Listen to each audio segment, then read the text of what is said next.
Buenas tardes, estimados alumnos. ¿Qué tal? ¿Cómo están? Bienvenidos a una nueva clase del curso de literatura. Tutor Carlos, ¿qué tal? También, buenas tardes.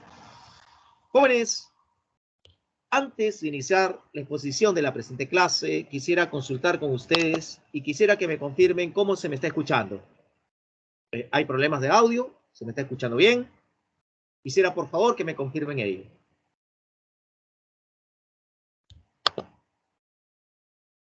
Se lo escucho bien, profe. ¿Estás? Sí, se escucha bien. Lo que sucede es que he cambiado de red, he cambiado de internet, entonces he tenido algunos problemas en la semana y quisiera la confirmación de ustedes para saber si se puede realizar esta clase de manera eficiente. La confirmación de su compañero entonces me permite entonces ya iniciar la exposición de la presente clase. Bien, como ustedes están visualizando en sus respectivos monitores, el día de hoy, en la clase correspondiente a la semana 6, vamos a hablar acerca del barroco. En cuanto al barroco, vamos a tener en cuenta pues sus principales características y teniendo en consideración ello, vamos a proceder a hablar acerca del teatro del siglo de oro. Entonces, en cuanto al teatro del siglo de oro, uno de los exponentes más importantes es Pedro Calderón de la Barca, el autor de la obra La vida es sueño. Nuestra clase entonces se centrará en los aspectos que acabo de mencionar. Bien, entonces vamos a ampliar el contenido de la presente clase. El día de hoy vamos a hablar acerca de las características del barroco. Vamos a tener en cuenta pues el manejo de diversos conceptos en esta propuesta estética. Y a partir de ello, hablaremos del teatro del siglo de oro. Definiremos cuáles son sus principales características y vamos a hablar acerca de sus tendencias. ¿Sí? Me adelanto, hablaremos acerca del teatro popular y acerca del teatro cortesano. Y una vez visto esto, ya hablaremos acerca de la importancia de Pedro Calderón de la Barca, el autor de La vida es sueño. Está claro que nosotros vamos a hablar de esa obra, es decir, vamos a tener en cuenta el argumento de esta obra teatral, vamos a hablar acerca de sus temas más importantes y haremos un pequeño comentario acerca de la obra. Eso es lo que trabajaremos el día de hoy y de inmediato empezaremos con la exposición hablando acerca de el barroco español. ¿Qué es el barroco? ¿Cómo vamos a definir a esta propuesta? Bueno, el barroco es el segundo momento del siglo de oro español.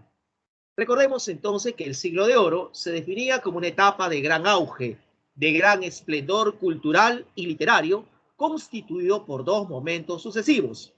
El Renacimiento, que se desarrolló en el siglo XVI, y el barroco, que se manifiesta un siglo después. ¿Qué es el barroco? El barroco se define como una corriente artística y literaria. Y como toda propuesta, como toda corriente, va a presentar una primera etapa, es decir, una etapa de formación, para luego desarrollar una etapa de apogeo y esplendor, y finalmente una etapa de declive, de decadencia.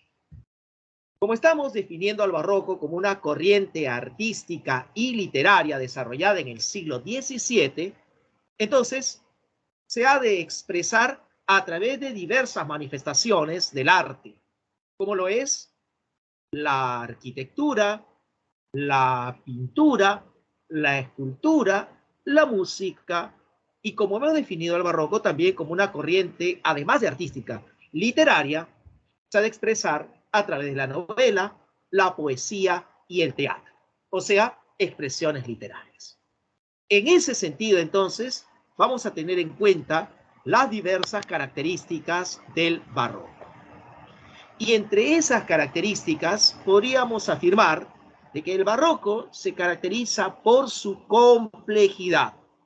Esto lo hemos definido cuando nosotros trabajamos el desarrollo de la literatura de la Edad Moderna y hablamos de los movimientos culturales que en la Edad Moderna se desarrollaron: Renacimiento, Barroco e Ilustración. Y dijimos, si es que no lo recuerdan, que el arte barroco se caracterizaba por su complejidad. Ahora bien, ¿en qué radica esa complejidad? Voy a tratar de explicarles en qué se fundamenta esa complejidad. Esa complejidad del barroco estará determinado por el desarrollo de un estilo recargado, ¿Y dónde se aprecia ese estilo recargado? Se aprecia en la pintura, por ejemplo, con la utilización de diversos recursos. Se aprecia en la arquitectura con la acumulación de formas. Y esto se hace perceptible, por ejemplo, en fachadas de construcciones, en el interior de las iglesias, en columnas, etc. Entonces, vamos a ver cómo de pronto hay formas que se van a superponer y definitivamente eso dificulta la percepción de las personas. Ahora, si nos centramos en el plano literario específicamente, el estilo recargado del barroco se manifiesta con la acumulación de una serie de expresiones llenas de cultismo, o sea, expresiones eruditas, expresiones cultas. Además, la incorporación de latinismos y, aparte de ello, la incorporación de constantes alusiones mitológicas, es decir, la referencia a personajes y elementos de la cultura greco-latina. Entonces, vamos a ver cómo así estará determinado ese estilo recargado. Ahora, por otro lado, el barroco se caracteriza por el retorcimiento formal. ¿Qué entenderemos por retorcimiento formal? O sea, vamos a ver cómo las formas nos darán la sensación de movimiento. Y esto se hace perceptible, por ejemplo, en arquitectura, en columnas y fachadas con formas ondeantes. Como que de pronto las estructuras y las formas se mueven. Esa misma sensación la vamos a poder apreciar en literatura. Las expresiones como que se alteran sintácticamente hablando, es decir, como si nos indujera la sensación de movimiento. Ese efecto de movimiento se va a lograr gracias a la utilización del hipérbaton. Recordemos que el hipérbaton es aquella figura literaria que altera la sintaxis convencional de las expresiones. Pero además, durante el barroco, aparte del hipérbaton, se utilizará constantemente la metáfora, es decir, la figura literaria que crea imágenes y que obviamente nos ha de presentar, pues, superposición de estas imágenes, ¿no? Las metáforas son extensas y difíciles de entender. Entonces, todo esto, el manejo de todas estas ideas y conceptos, generan esa complejidad. Pero vamos, en el barroco, aparte de lo expresado, hay una serie de conceptos que van a manejarse. Por ejemplo, vamos a ver que hace un momento mencioné que el efecto de retorcimiento formal nos brinda la sensación de movimiento. En el barroco es importante la idea de movimiento, es decir, se evidencia un gran dinamismo. ¿Y qué significa esto de dinamismo? Nada es estable, todo se mueve, todo cambia. Por lo tanto, ese gran dinamismo equivale a inestabilidad. Y a partir de esas ideas, dinamismo e inestabilidad, se podrá establecer la naturaleza del hombre de la época. Cómo es concebido el hombre del siglo XVII como un ser inconstante, cambiante, voluble, de vida pasajera, cuyo final es la muerte. Es importante entonces considerar lo siguiente, ¿no? Conceptos que van a relacionarse entre sí. Por ejemplo, y esto no aparece en la diapositiva, pero sí aparece en el material que ustedes poseen, aparecen conceptos como mudanza y fragilidad. ¿Habrá alguna relación entre mudanza y fragilidad? Claro que sí.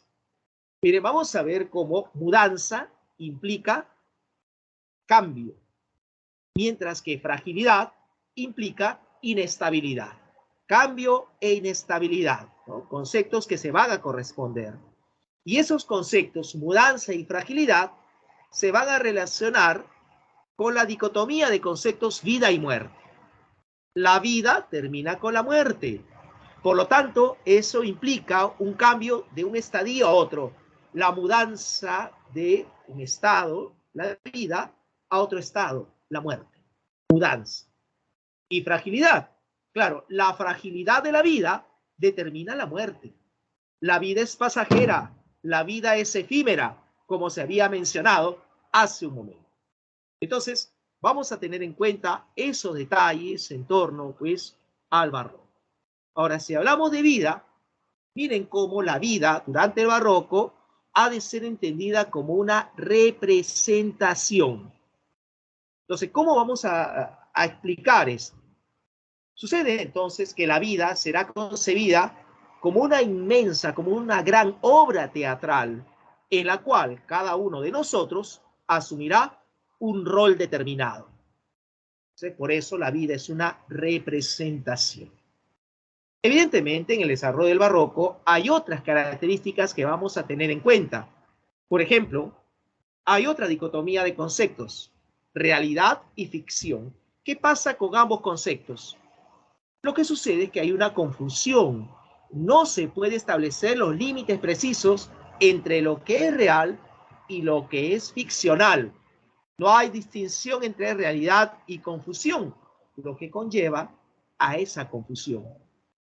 Miren cómo el manejo de estos conceptos, realidad y ficción, serán empleados en las obras más representativas del barroco.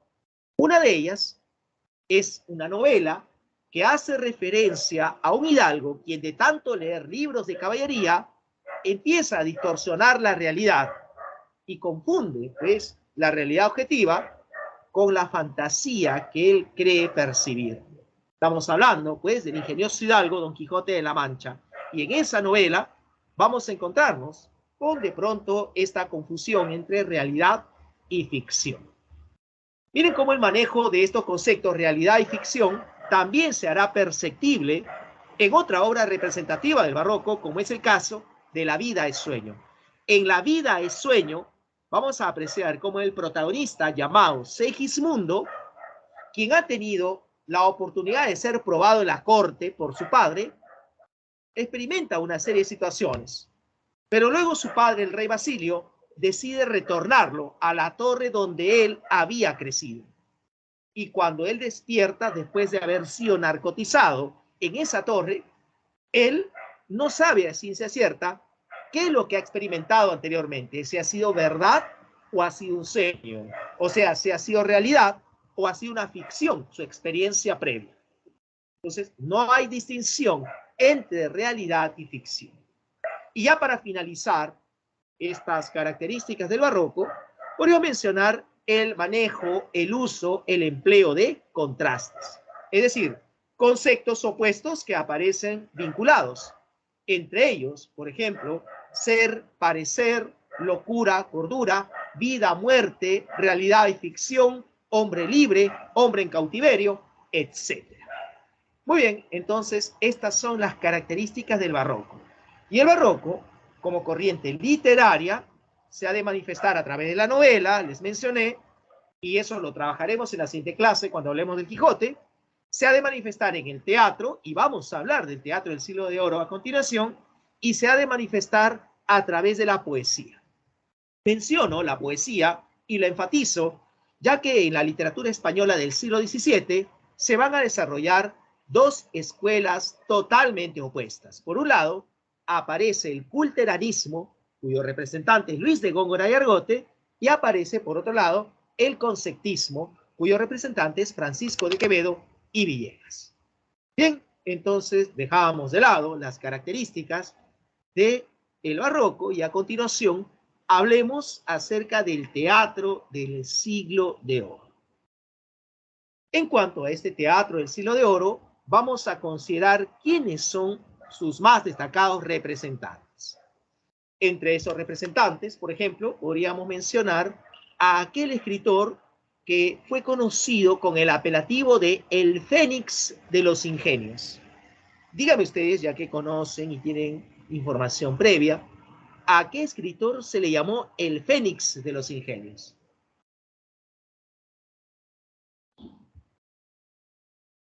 ¿Se acuerdan? ¿Se acuerdan a qué escritor se le llamó como el Fénix de los Ingenios? Lope de Vega. Exactamente. Félix Lope de Vega es uno de los representantes del teatro del siglo de oro. Otro representante es Fray Gabriel Telles, más conocido con el seudónimo de Tirso de Molina, y otro representante destacado es indudablemente Pedro Calderón de la Barca. Entonces, nos vamos a encontrar con tres importantes exponentes del teatro del siglo de oro. Ahora, ¿por qué se caracteriza el teatro del siglo de oro? El teatro del siglo de oro expresa una propuesta totalmente distinta a la que percibíamos nosotros en el teatro de la antigüedad clásica. ¿En qué radicará esa diferencia? Miren, en el teatro de la antigüedad, las obras teatrales o bien eran tragedias o bien eran comedias. Sin embargo, el teatro del siglo de oro tiene la particularidad de combinar estilos. O sea, el teatro del siglo de oro se caracteriza porque mezcla lo trágico y lo cómico. ¿Por qué los autores combinan estos estilos? En primer lugar, porque buscan otorgarle a la obra mayor realismo y además porque buscaban el deleite del público espectador. O sea, componían obras de acuerdo al gusto de ese público. Ahora, ¿cómo era este público receptor de estas obras teatrales? Era un público muy amplio a propósito. Un público que era considerado socialmente como heterogéneo. ¿Por qué heterogéneo? Porque este público estaba constituido por personas que pertenecían a diversos estratos sociales. El rey tenía derecho a espectar una obra teatral y ese mismo derecho lo tenía el hombre del pueblo. Entonces, evidentemente, todos gustaban de apreciar estas obras teatrales. Y todas esas personas que pertenecían a clases sociales distintas se reunían en lugares exclusivamente acondicionados para la expectación de obras teatrales. Y estos lugares recibieron la denominación de corrales de comedias, ¿no? En la imagen, en la diapositiva, ustedes pueden visualizar cómo era un corral de comedia, ¿no? En donde se hace perceptible cómo en los patios traseros de los solares se construía el escenario y el lugar donde se ubicaba el público que expectaba la representación. Muy bien, por otro lado, el teatro del siglo de oro se caracteriza porque recurre al suspenso. ¿Esto qué significa? Significa entonces de que hay situaciones que generan intriga en el desarrollo de la historia. Por ejemplo, no se nos cuenta un hecho del pasado de un determinado personaje, se mantiene ello oculto, o de pronto no se sabe exactamente la identidad de otro personaje y así sucesivamente. Claro que todo esto se irá revelando en el desarrollo de la historia. Entonces, es un teatro que recurre a ese suspenso. Por otro lado, el teatro del siglo de oro tiene una particularidad. Los autores no emplearán la prosa. Los autores optarán por utilizar el verso. Las obras teatrales estarán escritas en verso. Y los autores van a utilizar diversas formas métricas. Una de las más importantes será el uso del octosílabo, es decir, el verso de 8 sílabas métricas. En cuanto a la temática desarrollada, los temas son variados, ¿no? Y entonces los autores van a desarrollar temas religiosos, temas filosóficos, temas mitológicos, temas de costumbres, temas de la tradición, temas de la historia de España o temas de la historia extranjera, etc. O sea, temas diversos, es lo que vamos a apreciar en este teatro. Una particularidad también que llama la atención del teatro del siglo de oro es que en el desarrollo de la historia y en la presentación, la acción va a tener más importancia que los personajes. O sea, los personajes, si bien es cierto, son importantes, hay solamente una pincelada, una información superficial sobre ellos, sobre sus caracteres externos y caracteres internos. Lo que nos interesa es lo que hacen, lo que desarrollan, cómo se comportan, cómo interactúan durante esa representación. O sea, en resumen, la acción es más importante que la configuración de los mismos personajes. Ahora bien, en la propuesta teatral de Lope de Vega, particularmente hablo de ese autor, apreciaremos la presencia de personajes tipo, o sea, arquetipos de individuos. Y son 6 personajes tipo los que recurrentemente Lope nos presenta. ¿Cuáles son esos personajes tipo? El galán, aparece la dama, aparece el padre de la dama o el viejo, es decir, el personaje que proyecta experiencia. Sumado a esos 3, aparece el poderoso, aparece el personaje cómico o gracioso y aparece la criada. Reitero, 6 personajes tipo. Y dentro de esos personajes tipo, quizás uno que nos llama la atención y que recurrentemente lo apreciaremos, es el personaje cómico o gracioso. Y este está presente en las obras más destacadas del teatro del Siglo de Oro. O, por ejemplo, podríamos mencionar a la obra más importante de Lope, que seguramente ustedes recordarán. ¿Cuál fue la obra representativa de Lope de Vega, estimados alumnos? Ustedes que conocen mucho de eso.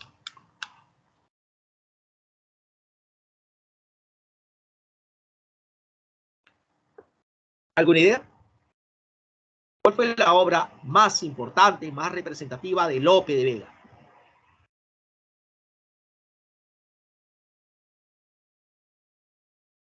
¿Ustedes han escuchado acerca de Fuente Ovejuna?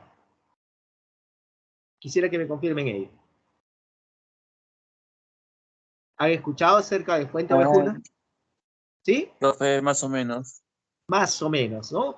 Bueno, Es algo un de la juicio. historia. Claro. Es como un juicio y un pueblo lo condena. Exactamente, ¿no? Una obra que hace referencia a los abusos del comendador Fernán Gómez de Guzmán, ¿no? Un hombre lujurioso, un hombre lascivo que gustaba de poseer a las mujeres en contra de su voluntad. Entonces, en el pueblo de Fuente Ovejuna, vamos a encontrarnos con la presencia de una serie de pobladores campesinos ellos, labradores, y entre esos aparecen 2 personajes, ¿no? Frondoso y Laurencia, jóvenes quienes desarrollan una historia de amor, podríamos decir. Sin embargo, vamos a ver cómo esta historia de amor será opacada justamente por lo que ha de realizar Fernán Gómez de Guzmán. El comendador abusa sexualmente de Laurencia. Y entonces, una vez que él ha satisfecho sus bajas pasiones, Laurencia se presenta ante los habitantes de Fuente Ovejuna y cuenta lo que ha pasado. Los habitantes indignados ya no soportan más los abusos del comendador y todos ellos lo buscan y lo van a justiciar. Y entonces, cuando se propaga la noticia y se realizan las indagaciones, las autoridades preguntarán a todos los habitantes del pueblo, ¿quién mató al comendador? Y el pueblo al unísono responderá, Fuente Ovejuna, señor. Entonces vamos a ver cómo la justicia colectiva se ha aplicado. Sin embargo, las autoridades descubrirán los abusos de dicho comendador y ante ello, los reyes católicos brindarán el perdón a los habitantes de Fuente Ovejuna. Bueno, es un resumen de la obra. En el desarrollo de esta aparece un personaje cuya participación, cuyas expresiones, cuyas alocuciones a veces dan risa, a veces son inoportunas, pero en fin, es propio el personaje cómico o gracioso. Y ese personaje se llama Mengo. Muy bien, entonces en Fuente Ovejuna el personaje gracioso es Mengo. Y en La vida es sueño también aparece otro personaje gracioso. Ese personaje gracioso se llama Clarín y lo veremos cuando nosotros detallemos aspecto del argumento de La vida es sueño. Entonces, ejemplos de personajes graciosos.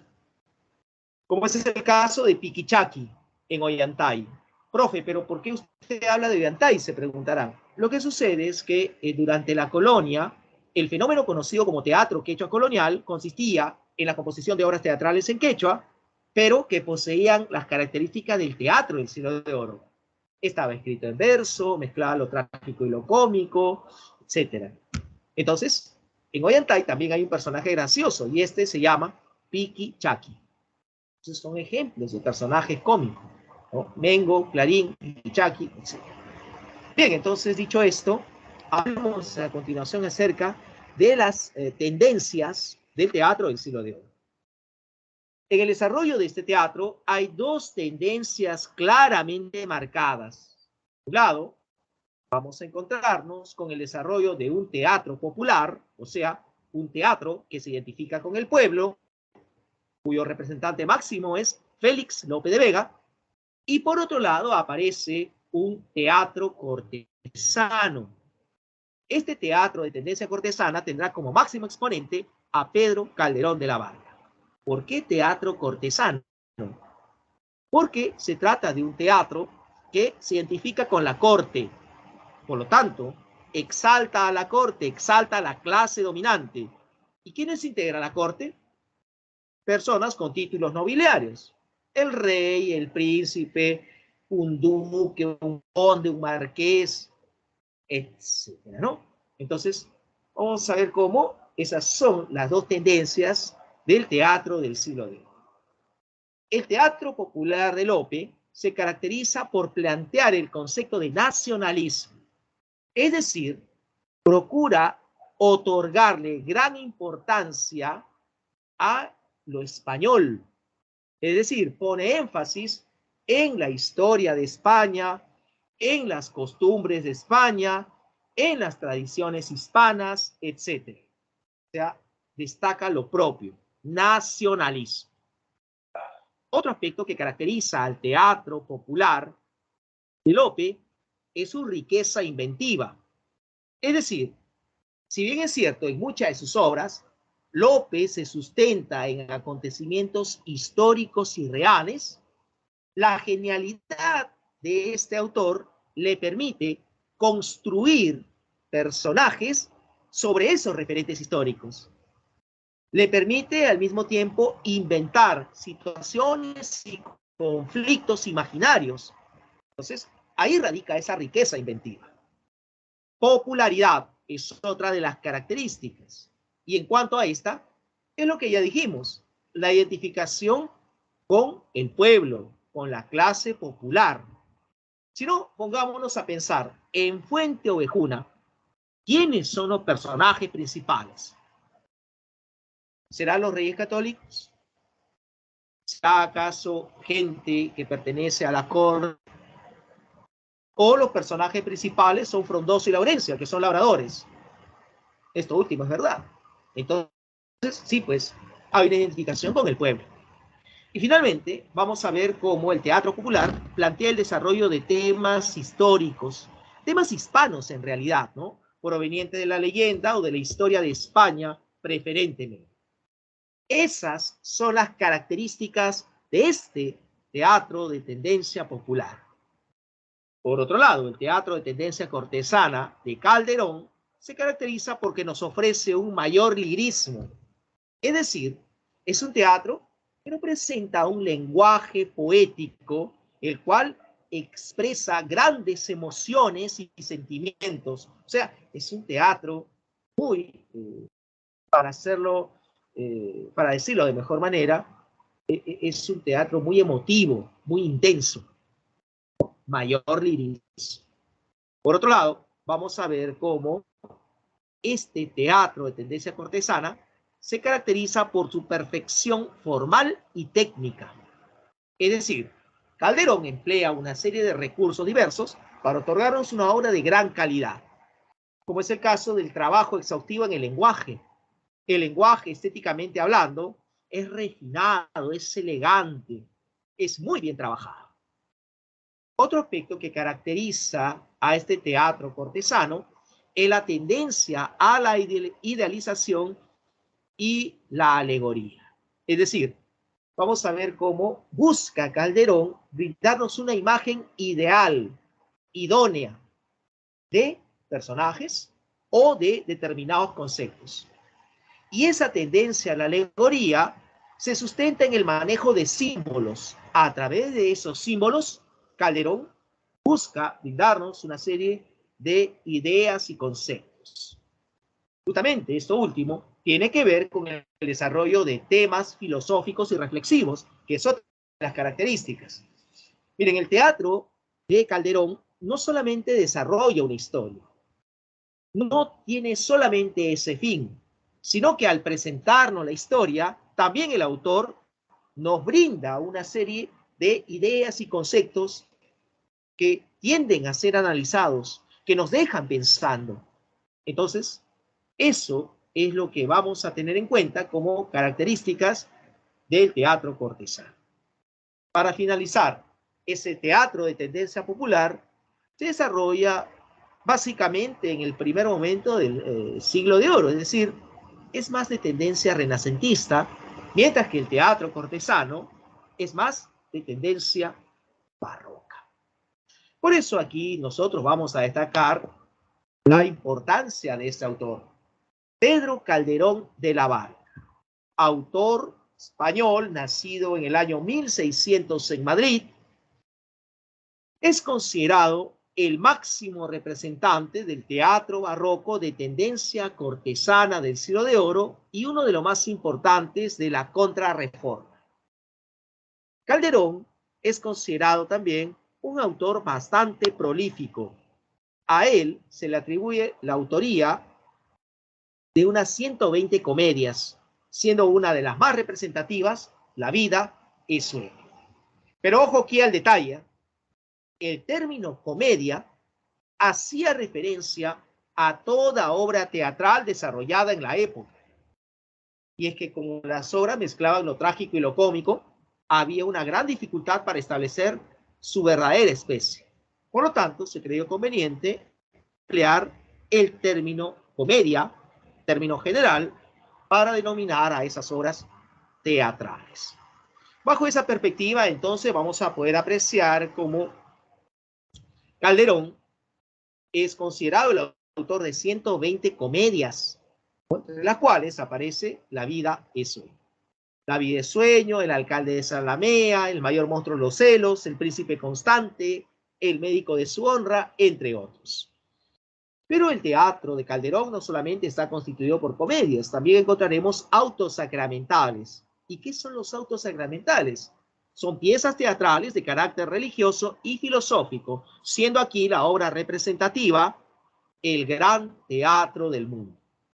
Ahora, sumado a las comedias y a los autos sacramentales, aparecerán los entremeses, piezas teatrales de carácter jocoso y popular, ¿no?, que se representaban entre acto de una obra mucho más grande.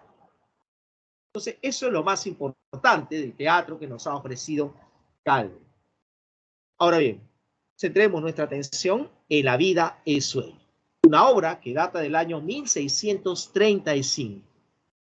Esta obra pertenece al género dramático. En cuanto a la especie, vamos a establecer que se trata de un drama filosófico. Drama que está centrado en la figura de Segismundo, el príncipe de Polonia. En cuanto a la utilización de versos, sí, pues, como toda obra teatral del siglo de oro,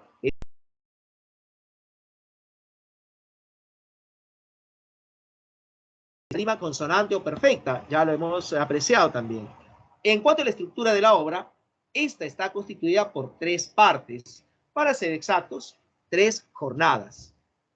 Nos brinda un carácter alegórico, ¿sí? La obra ha sido escrita con un lenguaje culto y con un estilo solemne propenso a la meditación filosófica.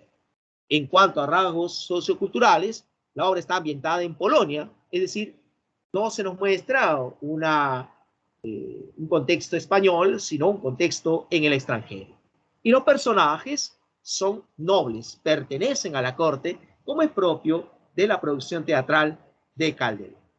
Entonces, dicho esto, vamos a continuación a apreciar el argumento de la obra. ¿Qué es lo que acontece en cada una de las jornadas? Jornada número 1. Aquí aparece el protagonista, Segismundo. Segismundo es hijo del rey Basilio, es el príncipe de Polonia, pero él desconoce su verdadero origen. Segismundo vive en cautiverio, encerrado en una prisión ubicada en una torre alejada de la corte de Polonia. Segismundo no tiene ningún vínculo con el exterior. El único nexo con el exterior es Clotaldo, un cortesano quien eventualmente visita a Segismundo, es el encargado de supervisar su alimentación. Además, también vamos a ver cómo le brinda algo mínimo, es mínimo en realidad, de educación. Y es que, para ser sincero, Segismundo ha crecido prácticamente en un ambiente salvaje. Él viste harapos y vive encadenado. En su encierro, Segismundo empieza a reflexionar y se pregunta muchas cosas. Él mismo se pregunta y se dice, si las aves son libres y si los peces son libres, ¿por qué yo no puedo gozar de esa libertad? Así se pregunta Segismundo. Mientras tanto, vamos a apreciar cómo por otro lado, un caballero extranjero, acompañado por su criado, llamado Clarín, veremos cómo ambos personajes buscarán llegar a la corte de Polonia. Sin embargo, llega la noche, no pueden lograr su cometido, y ambos, el caballero y Clarín, encuentran la torre donde se encuentra Segismundo e ingresan en su interior.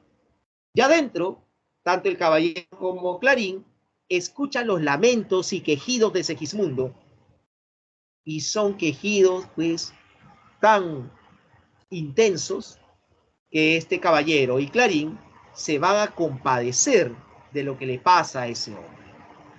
Pero Segismundo se percata de la presencia de los extraños y a pesar de que está encadenado, Segismundo quiere arremeter contra ellos porque no quiere que nadie sepa de su dolor. Entonces el caballero y Clarín, para defenderse, sacarán sus espadas. En ese mismo instante aparece Clotaldo. Clotaldo está acompañado por unos soldados y al encontrar a los extranjeros, Clotaldo le pide al caballero que suelte su espada. No tiene salida este caballero y suelta su espada. Sin embargo, esa espada será apreciada por Clotaldo. Clotaldo la mira y la reconoce. Esa espada antes le pertenecía al mismo Clotaldo. Entonces, ¿cómo es que el caballero la tiene? Y Clotaldo le pregunta al caballero, ¿cómo obtuvo esa espada? El caballero se niega a responder.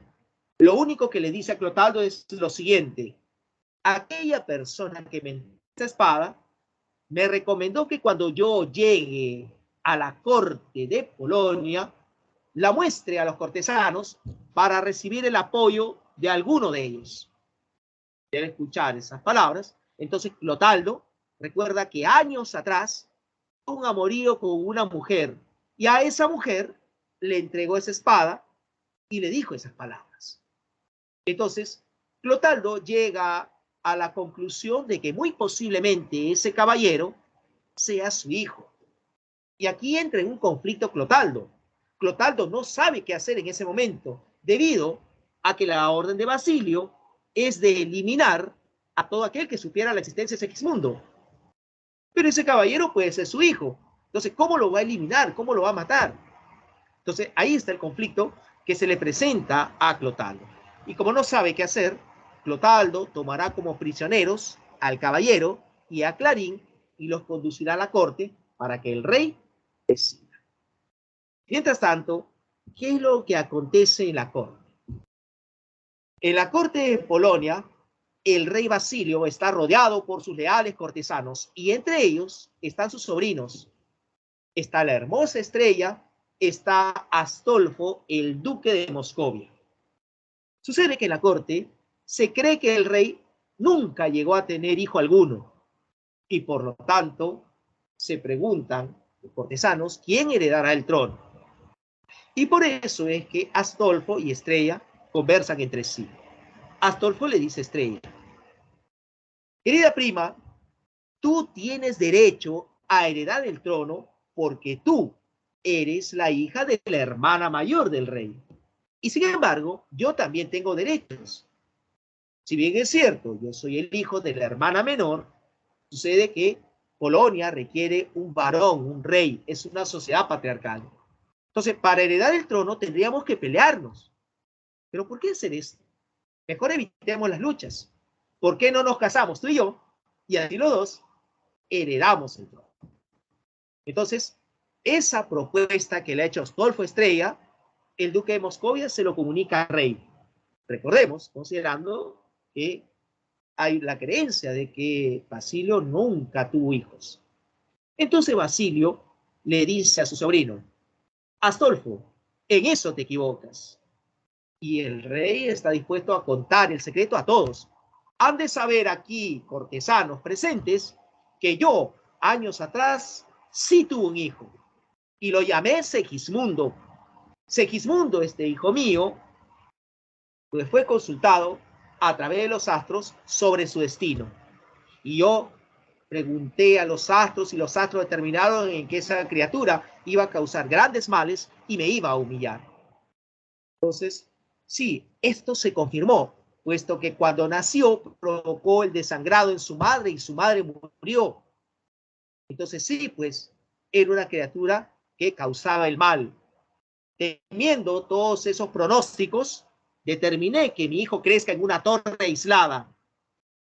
Y entonces los cortesanos se enteran de que el rey sí tiene un hijo. Y están sorprendidos y a la vez exigen la presencia de Segismundo en la corte. Y como el rey tiene dudas acerca de esos vaticinios, decide poner a prueba a su hijo. En ese instante aparece Clotaldo con los prisioneros, el caballero y Clarín. Entonces le dice al rey de que los ha encontrado y que ahora es potestad del rey decidir qué hacer con ellos. Sin embargo, el rey Basilio le dice a Clotaldo, ya el secreto ha sido revelado, ahora dejo a tu criterio qué hacer con ellos. Y como obviamente Clotaldo considera que el caballero es su hijo, Clotaldo le da la libertad, lo propio hará con Clarín, y es más, le dice a ambos que pueden quedarse incluso en la corte de Polonia. Clotaldo se va a interesar por las motivaciones que empujaron, que llevaron a que este caballero busque arribar a la corte de Polonia.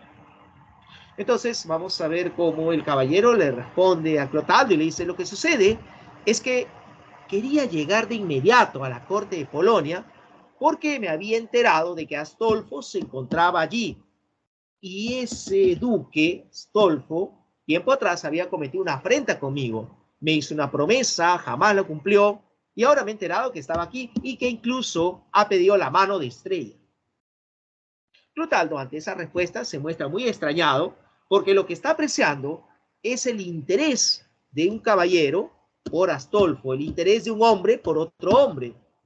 Y eso le causa cierta extrañeza.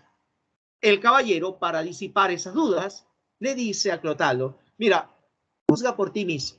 ¿Y qué hace el caballero? Empieza a quitarse el traje de caballero, su investidura, y miren qué es lo que encontramos. Encontraremos a una dama llamada Rosaura. Entonces le explica ella a Clotaldo lo que había pasado. Tiempo atrás, Astolfo le había hecho una promesa de amor, promesa de matrimonio, pero nunca cumplió su palabra. Se fue y ahora se ha enterado de que pretende casarse con Estrella. Lo que pretendía Rosaura era vengarse de Astolfo. Bueno, en medio de eso, entonces vamos a ver cómo Clotaldo recibe la orden del rey Basilio de buscar a Segismundo y de llevarlo a la corte para que sea aprobado. Y así concluye la jornada número 1. Jornada número 2.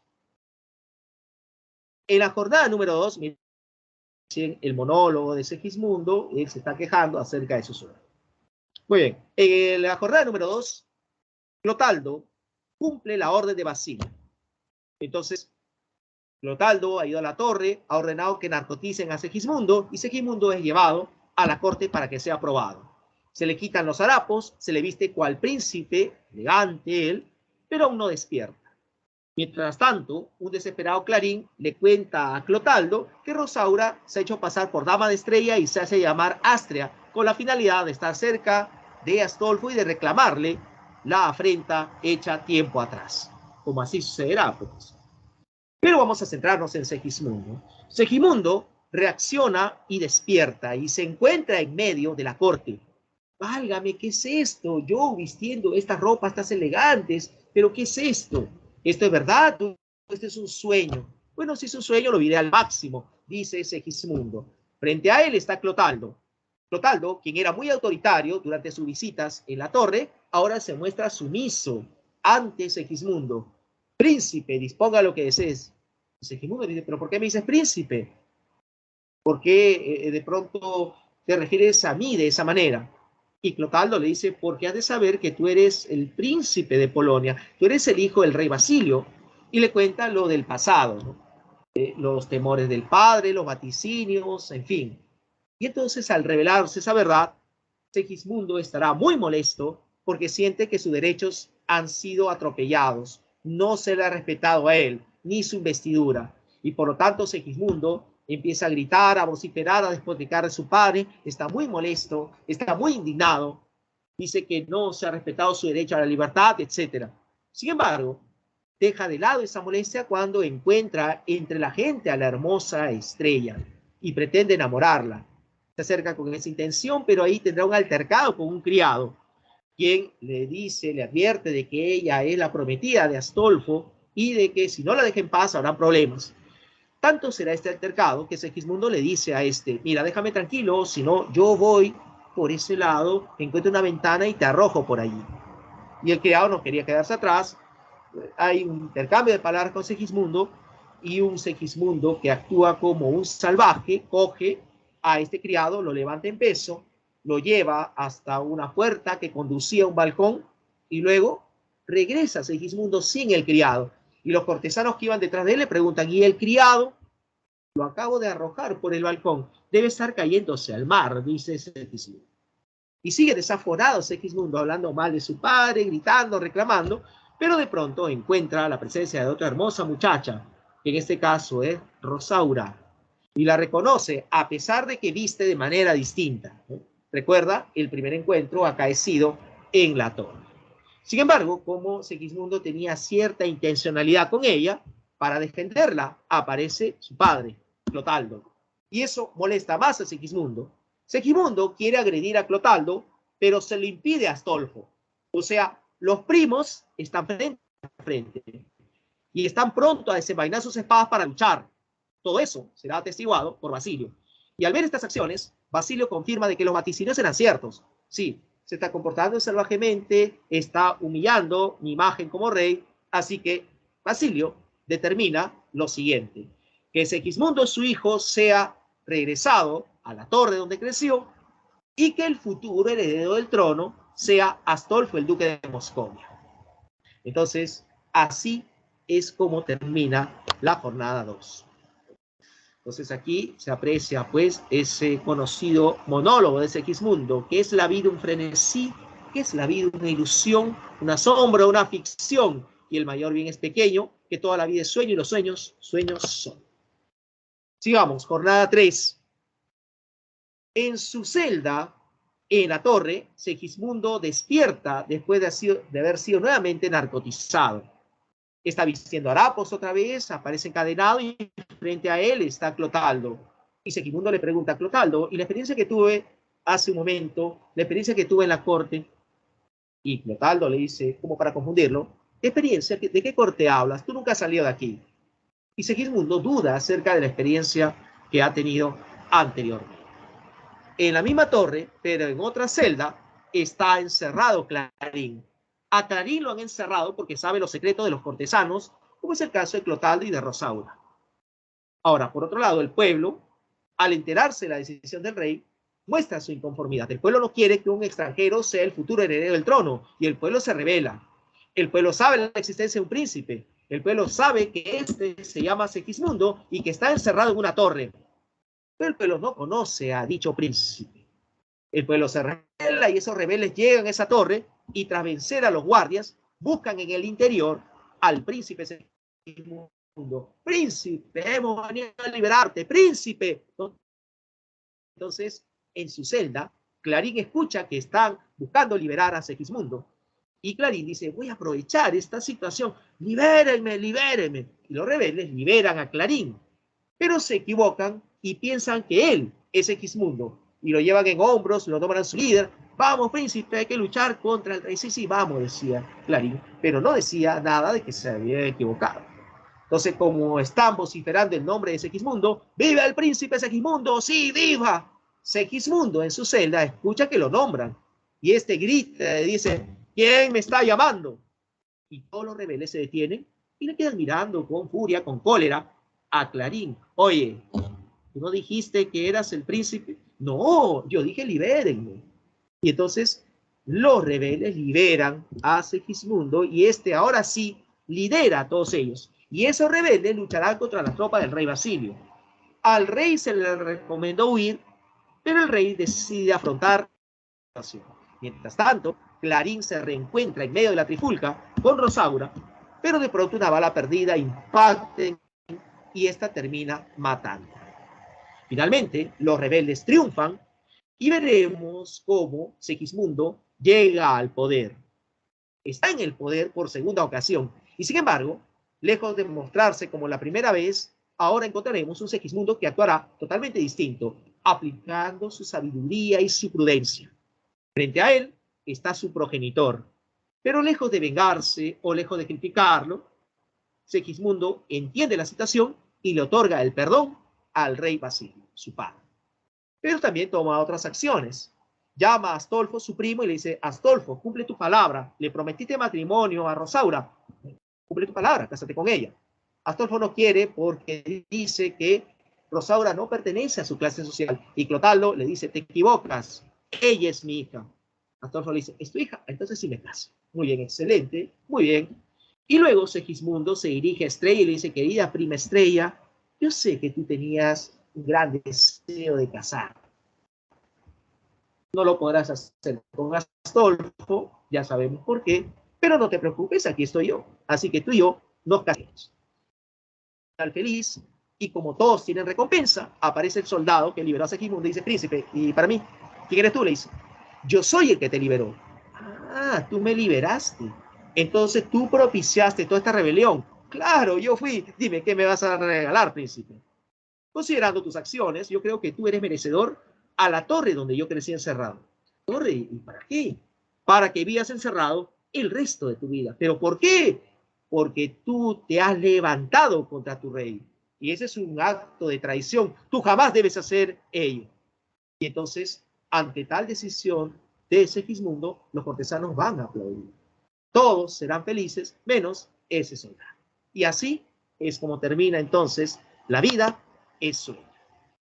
En cuanto a la temática, el tema principal se centra en la existencia humana entre la vida y el sueño o la ficción, y aparece otro tema, que es en este caso el libre albedrío, es decir, la libertad que tiene el hombre para elegir entre el bien y el mal. Hay otros temas desarrollados a través de la obra: la falta de libertad, la predestinación, el perdón del hijo al padre y las luchas cortesanas por el poder. Son los temas abordados y la obra plantea una serie de reflexiones diversas, ¿no? Entre las más importantes se reflexiona acerca de la existencia, se reflexiona acerca de los imprecisos límites entre la realidad vivida y el sueño, se reflexiona acerca del bien más preciado del hombre, que es la libertad, se reflexiona también acerca del dolor. Uno no debe centrarse en el dolor propio, uno debe ser solidario con el dolor de los demás. Y, ojo al detalle, porque aparece una pregunta al respecto, en cuanto a estas reflexiones, se reflexiona sobre el mayor delito del hombre. El mayor delito del hombre es nacer, porque al venir al mundo, el hombre viene marcado por la fatalidad del pecado original. Ojo, Profesor. el mayor delito del hombre es nacer, porque el hombre nace culpable. ¿Sí? ¿Alguien por ahí? El tutor le ha dejado mensajes en el chat. Ah, correcto. Muy bien, entonces, disculpen, no tengo activo el chat ahorita, lo voy a ver a continuación. En fin, faltan algunos segundos, parece tal vez, para retirarnos, así que son las reflexiones más importantes. ¿Sí? Correcto. Ya, perfecto. Falta todavía unos segundos. Así que bueno, como ya se vence el plazo, comparto con ustedes las claves de las preguntas propuestas para esta presente semana. En fin, ¿no? La obra propone y plasma una serie de conceptos: la existencia de una ficción, los astrólogos se equivocan en sus vaticinios porque no pueden conocer de antemano la voluntad de Dios, y finalmente la relación de padre e hijo es difícil, conflictivo, pero el hijo siempre debe perdonar. Bien, jóvenes, eso sería todo en cuanto, pues, a la exposición de esta presente clase. Hemos terminado, yo diría casi puntual, así que conmigo será hasta la siguiente semana. Muchísimas gracias a todos ustedes.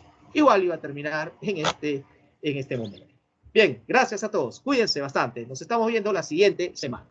Chao. Hasta luego, profe, cuídese. Chao, cuídense todos. Adiós, profesor.